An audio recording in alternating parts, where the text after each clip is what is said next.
erilainen, koska suurin osa teistä katsojista ei tuu ymmärtää, mitä mä sanon. Tai ainakaan mun tilastojen perusteella, koska noin 85% ainakin mun katsojista puhuu muuta kieltä kuin suomea.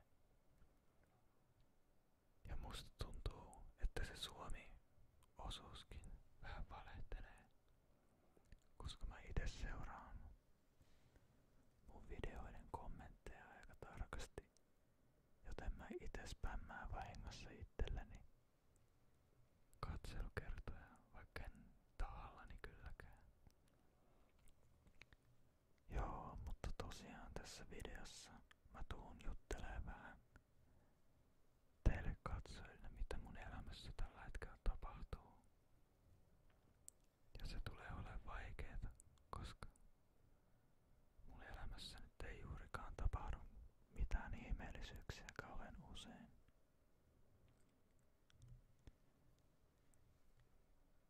Yksi asia, mikä mulla tulee päällimmäisenä mieleen, on mun tämänhetkinen työpaikka, joka on postinkantaja postilla, joka myös tunnettiin nimellä Itella ennen, mutta se on nykyään taas Posti. Meillä on menossa tällä hetkellä aika kova työkiista. Siis meillä työntekijöillä ja postiorganisaatiolla. Posti haluaisi leikata meidän palkkoja aika paljon. Ja se on aika paha juttu tämmöisille työntekijöille, jotka tienaa keskimäärin 1500 € kuussa. Pahimmillaan leikkaukset voi olla jopa 300 € kuussa.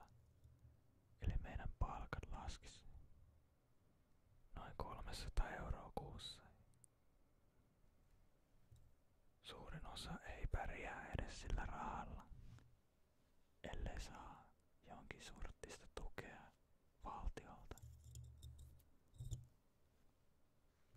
Esimerkiksi asumistukea, niin kuin minä itse saan jonkin verran.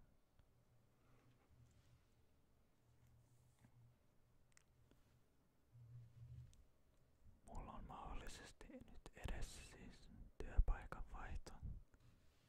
Ja se on aika iso asia mulle, koska mä oon ollut samassa työpaikassa jo 3,5 vuotta.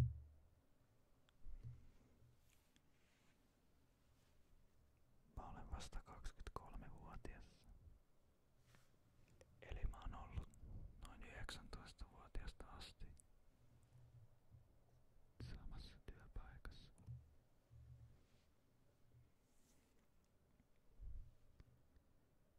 Tää postin työpaikka on itse asiassa aika jänni juttu sinänsä, koska mä olen valmistunut kaupan alalta asiakaspalvelun myyjäksi, joten mun nykyinen työnkuva ei vastaa ollenkaan sitä, mikä mä olen ammatiltani.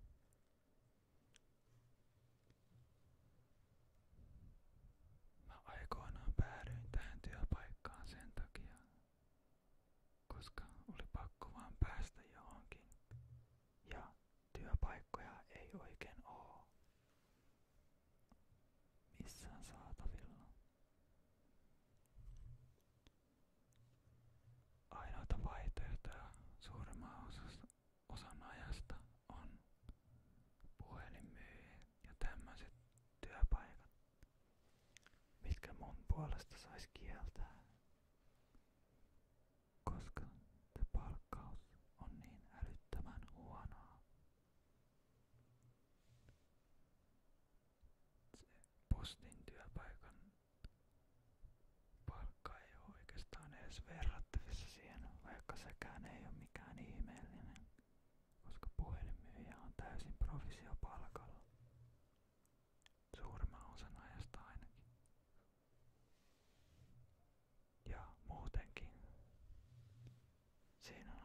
sama stigma yhdistettynä siihen työpaikkaan.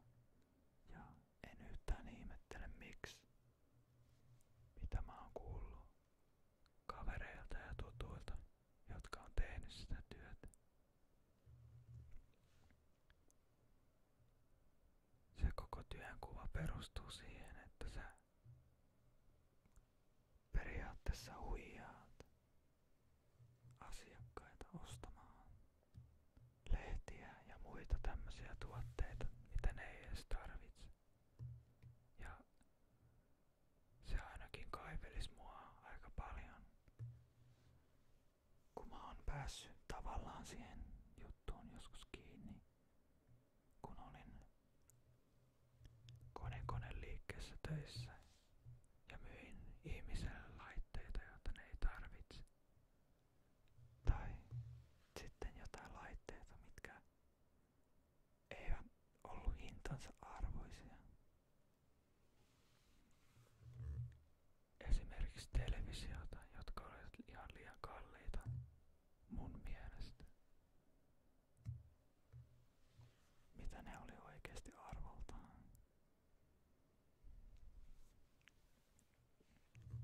Mut joo, palataan muuhun. Mä olen itse asiassa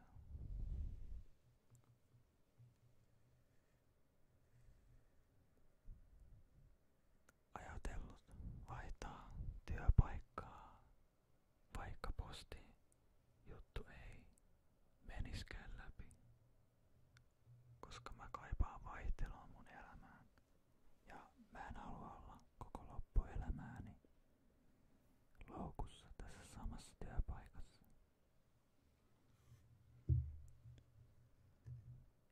Yksi mahdollisuus olisi mennä johonkin muualle nyt väliaikaisesti töihin.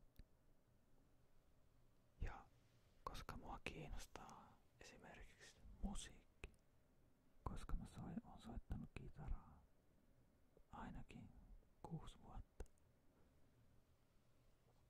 Mä haluaisin päästä opiskelemaan mahdollisesti sitä jossain vaiheessa ja mun on täytynyt pitkään tässä näin ja aloittaa opiskelut sen asian saralla. Mä kävin pitkään tossa kitaratunneellakin, mutta ne jostain syystä vähän jäi ja pitäisi taas aloittaa, jos mä haluan edistyä tässä hommassa.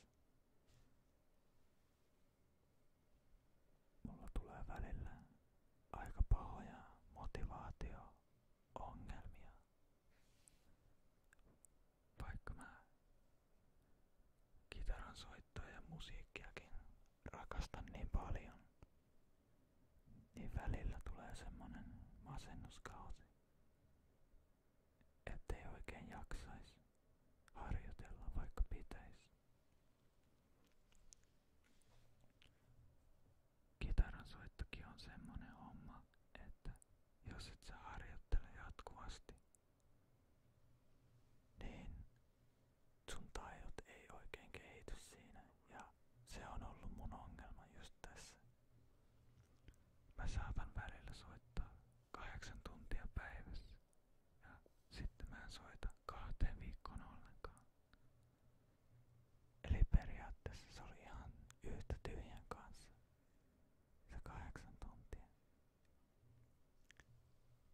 Koska jos en mä tasaisesti jatka harjoittelua, niin esimerkiksi sormen lihakset ei totu siihen ja sä periaatteessa joudut aina aloittaa alusta. Vaikka sä vetäisit kuinka paljon yhdellä kerralla seuraavan kerran kun sä otat kitaran käteen.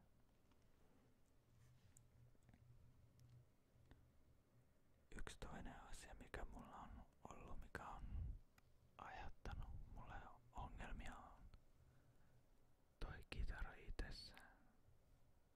Siinä on ollut useamman kerran ongelmia mitä on pitänyt korjata ja siinä on itse asiassa tällä hetkellä semmonen ongelma mikä vaatii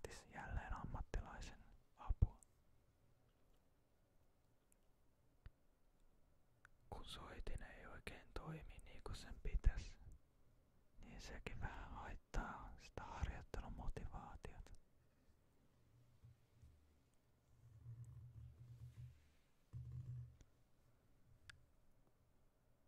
Asiasta kattilaan. Mulla on varattu hammaslääkäriaika, joka pelottaa, tai no ei nyt pelota sinänsä, mutta se on niin epämiellyttävää, että ei oikeastaan tee yhtään mieli mennä sinne, vaikka pitäisi.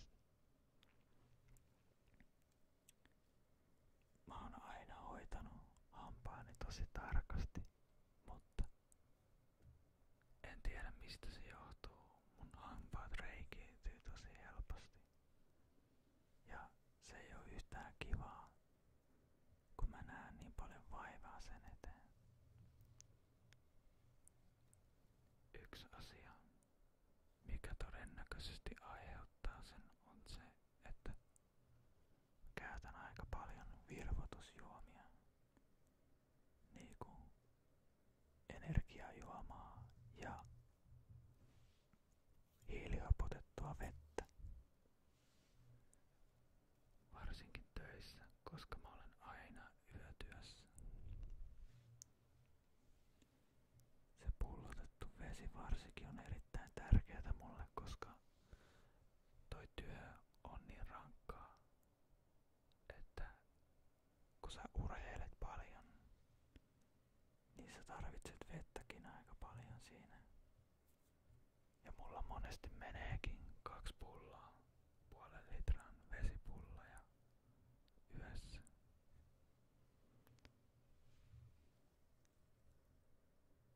Se on osittain myös, tai toi työ on osittain syy, miksi mä pysyn tosi hyvässä fyysisessä kunnossa, koska se työ on käytännössä pelkästään juoksemista, joko tasaisella maalla tai sitten portaita ylös alas kerrostaloissa. Ja tää työpaikka on just se, missä on justiinsa se menossa sen postin työkiista. Ja mistä mä oon mahdollisesti lähtemässä nyt.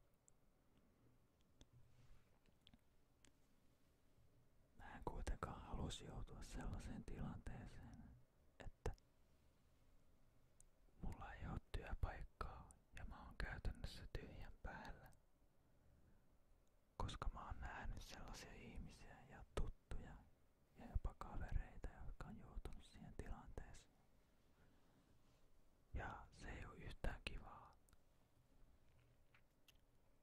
kun ei oo koskaan varma, että onko sulla seuraavana päivänä varaa edes syödä. Saatika tehdä mitään muuta, esimerkiksi käydä ulkona kavereiden kanssa.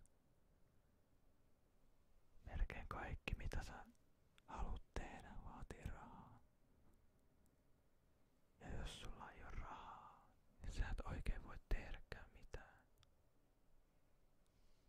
Ja suurimmalla osalla ihmisistä on semmonen juttu, että ne ei kehtaa pyytää lainaa edes kavereilta. Ja mä oon semmonen ihminen myös. Mua vaivaa kauheasti, jos mä olen velkaa jollekin. Ja siksi muun muassa mä olen päättänyt aikaisin elämässäni jo, että mä en ikinä aio ottaa asuntolainaa. Ja siitä mun vanhemmat on itse asiassa sanonut mulle. Ne ei tykkää siitä, koska ne ajattelee, että vuokrarahat asunnosta, mitä mä en itse tuu omistamaan,